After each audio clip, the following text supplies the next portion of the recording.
గురుగారు నమస్కారం. నమస్తే అమ్మా. గురుగారు మనము ఇంతకు ముందు వీడియోలో మనము అసలు బాబా అనేది ఎలా మనం గురువుగా ఎలా భావిస్తున్నాము, అసలు ఆ తత్వం ఎక్కడి నుంచి వచ్చిందనేది మాట్లాడుకున్నాము. అసలు బాబాని మనము కొంతమంది మనం ఇంతకు ముందు చెప్పుకున్నట్టు ద్వంద్వభావంతో చూస్తున్నారు. అవును. అసలు ఇది అనేది ఎక్కడి నుంచి స్టార్ట్ అయింది? అసలు ఆయన అవతారం అనేది అసలు ఎక్కడి నుంచి స్టార్ట్ అయింది? దాని మూలం ఏంటి? మూలం వచ్చేసి మనకి పౌరాణికంగా ఉన్నటువంటి దత్తాత్రేయుడే. దత్తాత్రేయ స్తోత్రం ఇవన్నీ ఇప్పుడు మనం వైష్ణవుల్లో కూడా అందరూ దత్తాత్రేయ స్తోత్రం చేస్తాము, అత్రి అనసూయలకి పాటిస్తాము.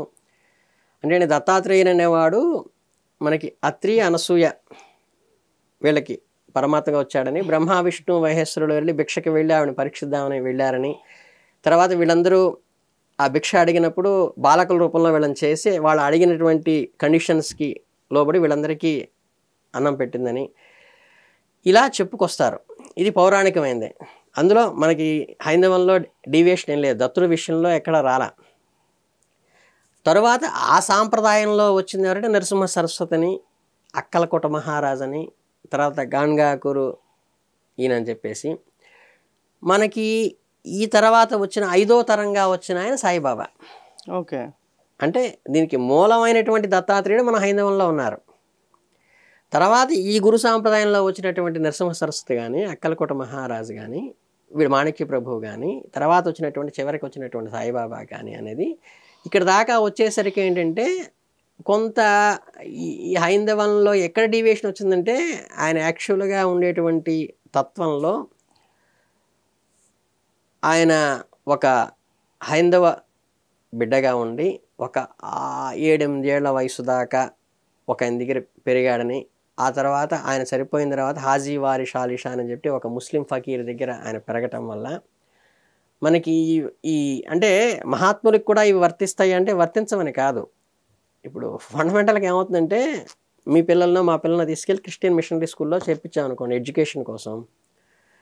వాడు 13 ఏళ్ల వయసులో చేరి 19 ఏళ్ల వయసుకు వచ్చేసరికి గాజులు, బొట్టు, దుద్దులు ఇవన్నీ వేసుకోవటం అనీజీగా ఫీల్ అవుతూ, పెట్టుకో అమ్మాయి గాజులు వేసుకుంటే నాకు ఇంట్రెస్ట్ లేదు అనే స్థితిగా కన్వర్ట్ బయటకు వచ్చేస్తారు.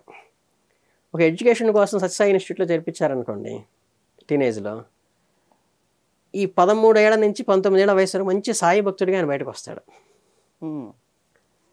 ఎందుకంటే మోహన్ బాబు కాలేజీలో చేర్పించారనుకోండి టీనేజ్లో, కాలేజీ నుంచి బయటకు వచ్చేసరికి మోహన్ బాబు ఫ్యాన్స్గా బయటకు వస్తాడు. అంటే ఏంటంటే వాళ్ళకి రోల్ మోడల్గా ఎవరైతే అక్కడ కనిపిస్తున్నారో ఆ లక్షణాలు కానీ ఆ భావజాలం కానీ కొంత వచ్చేటువంటి ఆస్కారం కొంత ఉంటుంది.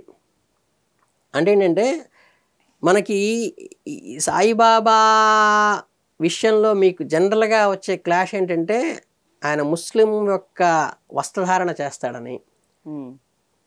ముస్లిం వస్త్రధారణ ఎప్పుడు చేస్తారు? ఎవరైనా మీ పిల్లలు ఏ వస్త్రధారణ చేస్తారు, మా పిల్లలు ఏ వస్త్రధారణ చేస్తారు, వాళ్ళ అమ్మ నాన్న ఏం చేస్తే చేస్తారు, లేకపోతే వాళ్ళకి పెంచిన మేనమామ ఏం చేస్తారు, వాళ్ళ అమ్మమ్మ ఏం వేసుకుంటే అదే వేసుకుంటారు.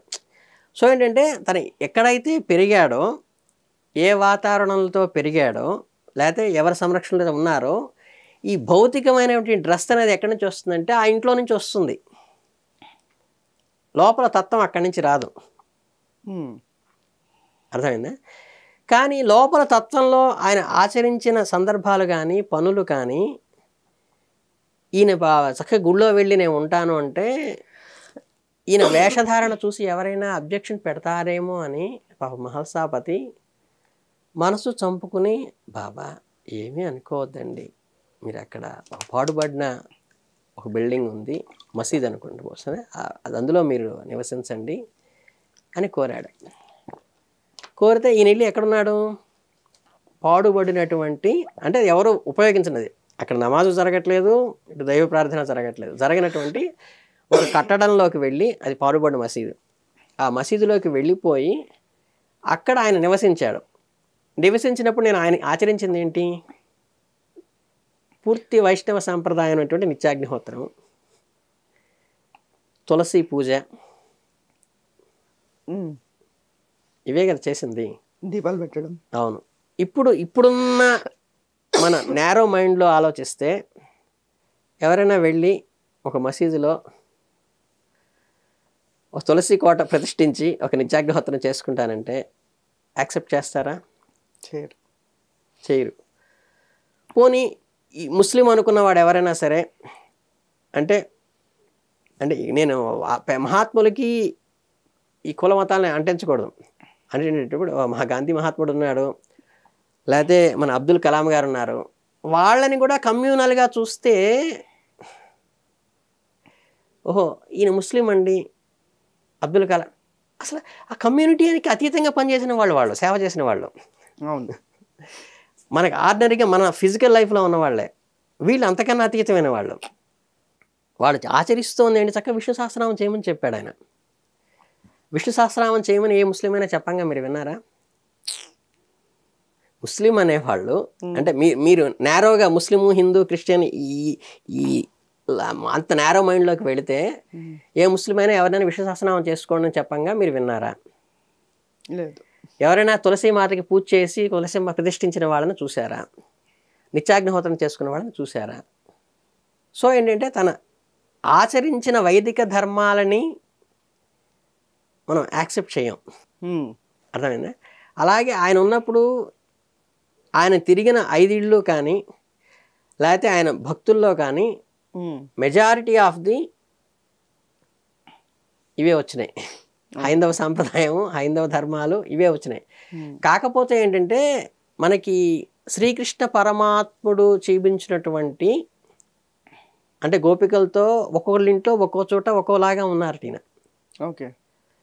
అటువంటి తత్వం మళ్ళీ చూపించినటువంటి వ్యక్తి ఎక్కడో కొలిమిలో బాబు పడిపోతుంటే ఈయన ఫిజికల్గా ఇక్కడ ఉండి అక్కడికి వెళ్ళి చేయబెట్టి తీయటం, లేకపోతే భిల్లుడు రూపంలో నానా హరిశ్చంద్ర కొట్ట మీద బాగా ఇబ్బంది పడుతూ ఉంటే అక్కడికి వెళ్ళి నానా దాహం దాహం అంటూ అరిచి ఫిజికల్గా బాడీ ఇక్కడే ఉంది, అక్కడికి వెళ్ళిపోయాడు భిల్లుడు రూపంలో, ఆయనకి నీళ్ళు ఇచ్చాడు, మళ్ళీ వచ్చేసాడు.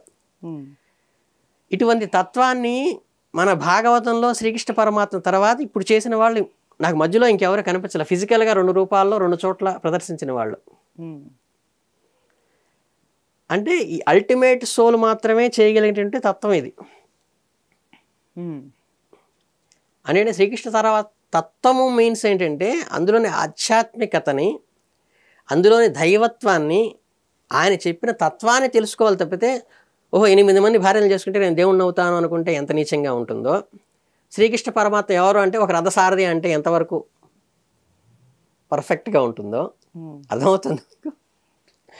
అంటే రథసారథి చేయటం ఏంటంటే మన లోపల జీవుణ్ణి కూర్చోబెట్టి ఈ శరీరాన్ని ఆయన నడిపిస్తున్నాడు దేహంలో ఉండి.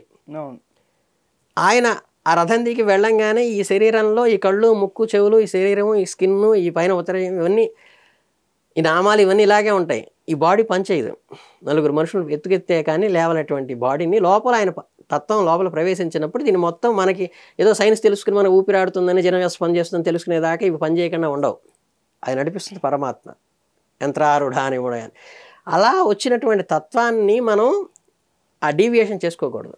రెండోది ఏంటంటే ఇక్కడ ఈ గమనింపు కనుక మనకు నేరో మైండ్ అన్నకి డివేట్ అయితే ఈ దత్తుల్లోని పవర్ఫుల్ ఏంటంటే మీరు ఊరికే